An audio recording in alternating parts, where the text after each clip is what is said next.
hamburger buns and bread bowls for soup or for salad. So I'm going to make a 3-loaf batch in my mixer, and I've got all of my ingredients ready. I've already milled fresh flour, so steps 1 and 2 are done. Give myself a little bit of a head start today. And I'm going to quickly mix this. There goes the water and the oil.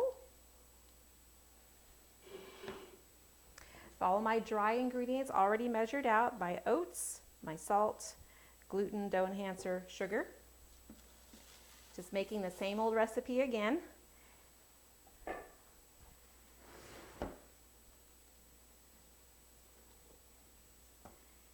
In goes the flour on top of the liquid and the other dry ingredients. And finally, the instant yeast.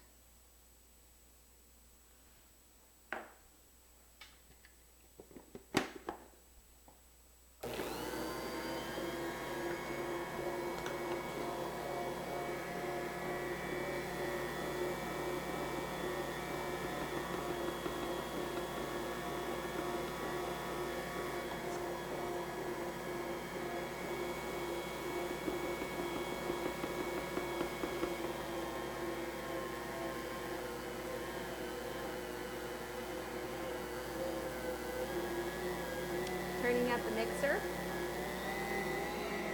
as it starts to slow down, gear down. And already we're cleaning the inside of the bowl, the sides and the bottom. And I'll start the timing of the kneading.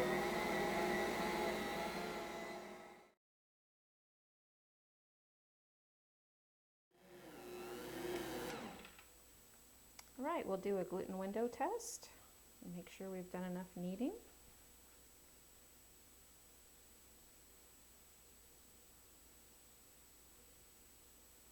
And that looks good. All right, so my dough is fully kneaded, and I'm going to take it out and put it on an oiled board.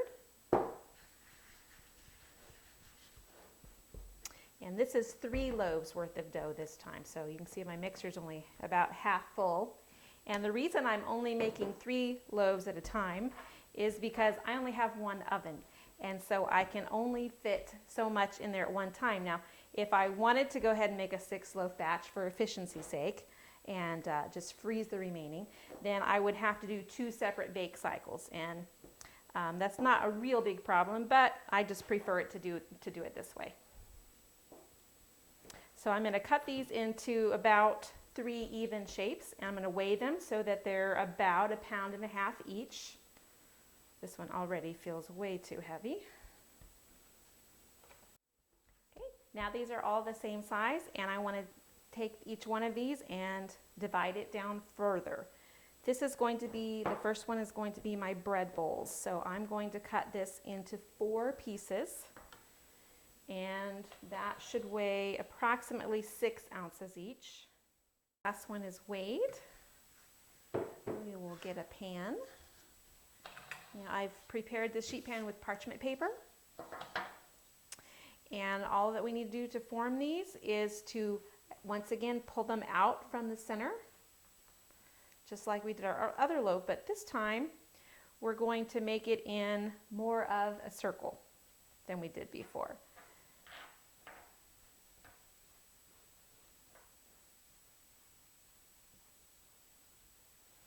Okay, there's the first one. I'll show you again. Pull out from the center this way and then pull down again. So it kind of looks like a square. And then put it down and pinch all the edges together. And then you're just going to kind of tuck it around like this to make it nice and round. Now as you're doing that, I kind of push in on the sides because it's making it grow up a little taller. We want a nice tall bowl. And of course, when this rises, it's going to be about double this size. So we want to make it nice and round. Out from this side, out from that side. Pinch it all together and kind of squash it down as you do. And then we're kind of pushing down and in to round those off.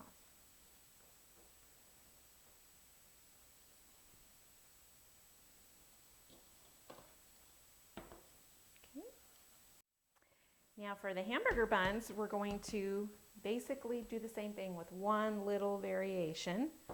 This time we're going to cut it into 8s, and we want to make these into 3 ounces. Now you could actually make these any size that you want, but this is the size that I like to do for my family. It makes them come out nice and even.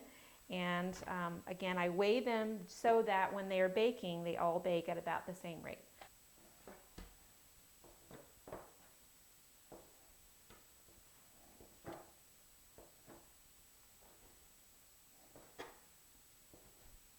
And once these are all weighed out, then we're going to start forming them almost exactly the same way. Need another pan here. Going to pull out from each side, from the center, and do everything just like you did before, except it's a little bit smaller this time, and at the very last, once we get it nice and round, we're going to flatten it, because this time, instead of a nice tall bowl, we want a nice gently doming bun.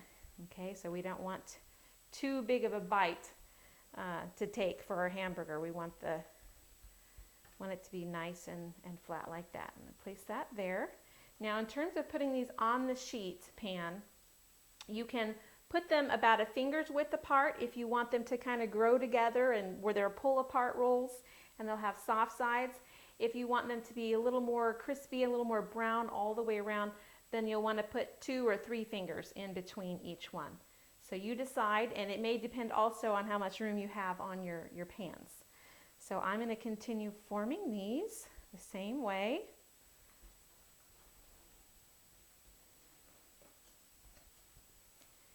This would be a good time to have the kids help out. I'm sure they'll like the smushing part the best. And that's why I didn't need to deflate these also, by the way, because we're working out all the bubbles with their hands, and then we're smashing them flat.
That's the last one. Okay. So now we have 16 hamburger buns and 4 bread bowls. We'll be making hamburgers and sloppy joes, and actually my family just likes to eat these like a giant dinner roll. So now we'll let these rise.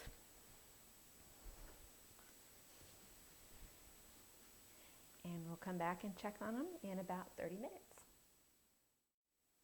All right, everything has risen nicely. And once again, I'm going to have a little fun and glaze some of these rolls, or some of these hamburger buns, I should say. And I'm just going to paint on some egg wash. This is the yolk of 1 egg and a spoonful or so of water mixed together. This will give it a nice golden color, and it also makes a great glue to stick on seeds and things.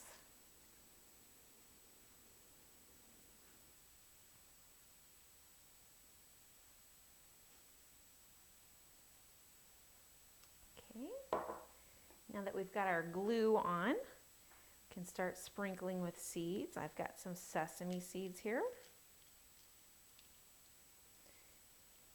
And sesame seeds are best kept in the freezer. Try to buy them fresh as you can, and put them in the freezer because they will turn rancid and they'll get a funny smell to them.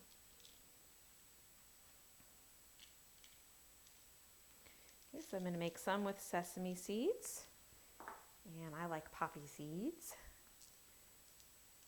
And my kids would really rather I didn't put any seeds on them at all, so I'll leave a few of them with no seeds on them. I think I'll make one for me that's got everything on it. That, and I've also got some caraway seeds here, which are delicious when they're toasted on there. Okay, all right, so I've got some seeded, some not seeded. I'll leave these unglazed so you can compare what they look like. We'll put these in a 350 oven for about 20 minutes for the hamburger buns.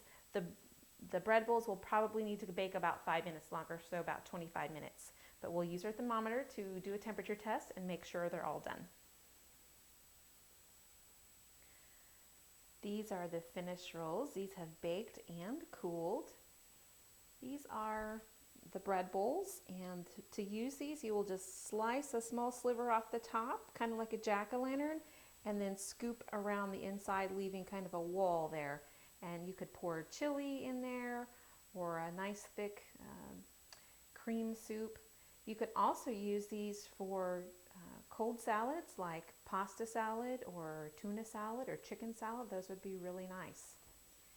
And then we have our hamburger buns with sesame seeds, with poppy seeds, with all kinds of seeds, poppy seeds, caraway seeds, and sesame seeds. These are our plain ones that we glazed, and then this is what it looks like unglazed. So you can see adding the egg wash glaze gives it a nice golden color and makes it a little bit shiny. So I'm going to start packaging these now. I'm going to put most of them in the freezer. I'll save a few out for our dinner tonight. And then the rest I'm going to start packaging for the freezer. All right, I am packaging the last of the rolls, the hamburger buns. And don't forget the trick about removing the air from the package before you put these into the freezer, because it helps them to stay a little bit fresher that way. Put a straw down the side. Make sure you watch where your straw goes and don't get a sesame seed in your straw. You don't want to aspirate that.